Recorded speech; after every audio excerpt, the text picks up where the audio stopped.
नमस्कार। एक बहुत ही शॉकिंग न्यूज़ है और ये न्यूज़ बहुत ही ज़्यादा एम्बैरेसिंग है फॉर अमेरिका।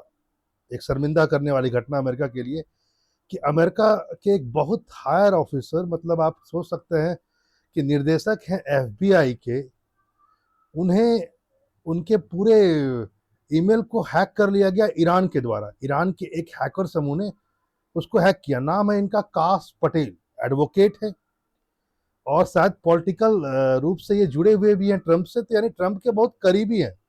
और इस परिस्थिति में इनका हैक किया जाना इनके पूरे सिस्टम को ये बता रहा है कि ईरान नेक्स्ट लेवल पर जा चुका है। बहुत सारी बातें हैं, बने रहिए और देखते हैं आखिर क्या हुआ है क्या नहीं हुआ। घटनाक्रम को जरा समझने की कोशिश कीजिए। एक ग्रुप है, एक हैकर ग्रुप है ईरान का, उसका नाम है हिंडाला हैक टीम। उसने माना जाता है कि हैक किया है काश पटेल का, यानी जो एफबीआई के चीफ है, उनका ईमेल। और ये माना जा रहा है कि 1-2 साल के नहीं, 2011 से लेकर के 2022 तक के सारे डॉक्यूमेंट्स, फोटो, यहाँ तक कि वो कहाँ-कहाँ ट्रैवल किए, उन सब का डिटेल उनके पास में आ गया, यानी हैकर के पास में।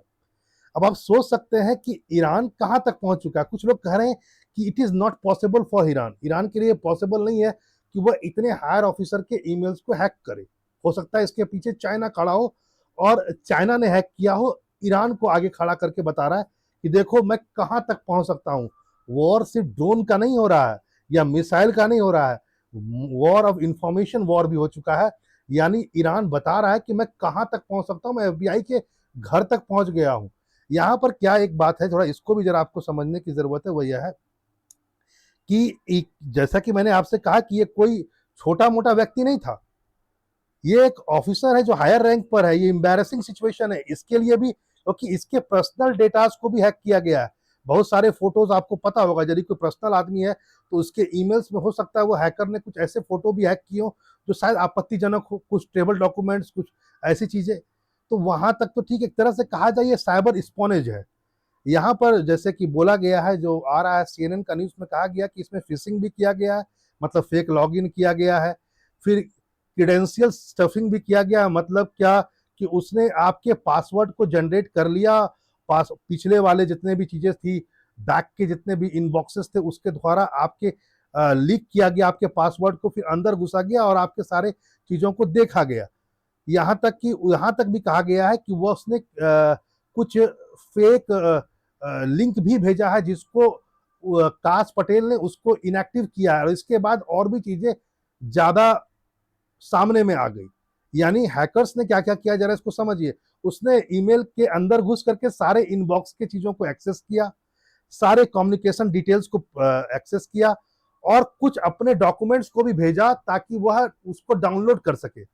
यानी कि ईरान कहाँ जा रहा है ये कहना बड़ा मुश्किल है। ये सिचुएशन सच में यूएस के लिए बहुत ही एम्बैरेसिंग है। और उस परिस्थिति में तो जरूर है कि जब ये ऑफिसर, इतना हायर रैंक का एक ऑफिसर हो और उसके पीछे ये सब काम हो। क्योंकि देखिए, काश पटेल कोई छोटे मोटे हस्ती नहीं। यदि मैं इसका पूरा प्रोफाइल आपको दिखाऊं तो आपको सब कुछ समझ में आ जाएगा आखिर ये है क्या हस्ती। इनके फोटोज वगैरह जो है ईमेल पर आप देखेंगे तो आप देखिए, डोनाल्ड ट्रंप की ये रैली में है और ये डोनाल्ड ट्रंप के बहुत करीबी है भैया।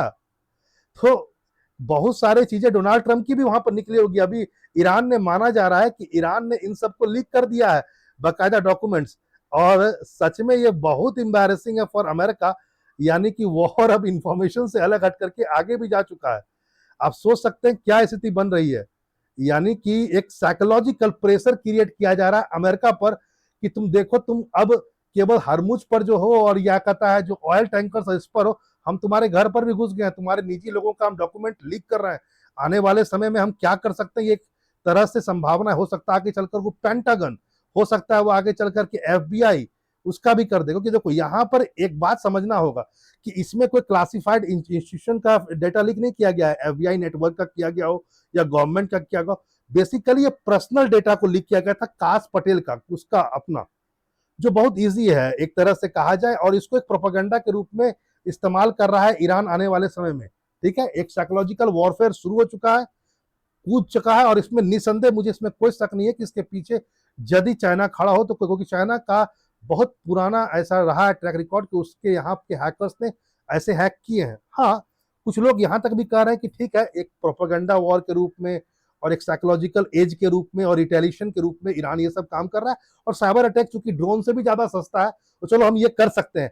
लेकिन कुछ लोग ये भी कह रहे हैं कि नहीं, ये चाइना नहीं, शायद ये हो सकता है खुद ही ईरान भी कर सकता है, क्योंकि ईरान ने इससे पहले ईरान का इसी ग्रुप में डोनाल्ड ट्रंप जो जूनियर है उनका भी कर चुका है, फिर टोड ब्लेंच का भी कर चुका है, लिंडसी का भी कर चुका है, इन सब का भी कर चुका है, क्योंकि माना जाता है इन सब के बहुत इंडिविजुअल का हैक करना बहुत ईजी है, क्योंकि ये लेस प्रोटेक्टेड होते हैं, बहुत हाई ज्यादा इसमें पासवर्ड बहुत हार्ड नहीं होता। जैसे नासा का मान लेते हैं, पेंटागन का मान लेते हैं, उसको एक्सेस कर पाना बड़ा मुश्किल है।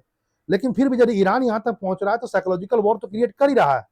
और अब चिंता इस बात की कि आने वाले समय में जिस ढंग से ईरान ने इप्स्टीन फाइल का भी वीडियो सार्वजनिक किया है, हो सकता है आने वाले समय में कुछ और लोगों का ईमेल यदि हैक किया जाए तो हो सकता है वो सब भी इंबेरेसिंग सिचुएशन पे जाए, यानी शर्मिंदगी उठानी पड़े उन्हें। देखिए आगे क्या होता है, कहना मुश्किल है क्या इसके पीछे चाइना है या ईरान अकेले काम कर रहा है। लेकिन यदि ईरान ये काम कर रहा है तो निसंदेह ईरान बहुत टेक्नोलॉजी में आगे जा चुका है। वॉर कहां तक जाएगा ये तो मैं नहीं कह सकता, कमेंट में आप लोग जरूर लिखें। लेकिन इतना जरूर है कि ईरान का ये काम अमेरिका के लिए एक सिरदर्द जरूर बन गया है। फिर मिलते हैं ऐसे इंफॉर्मेटिव वीडियो के साथ। नमस्कार।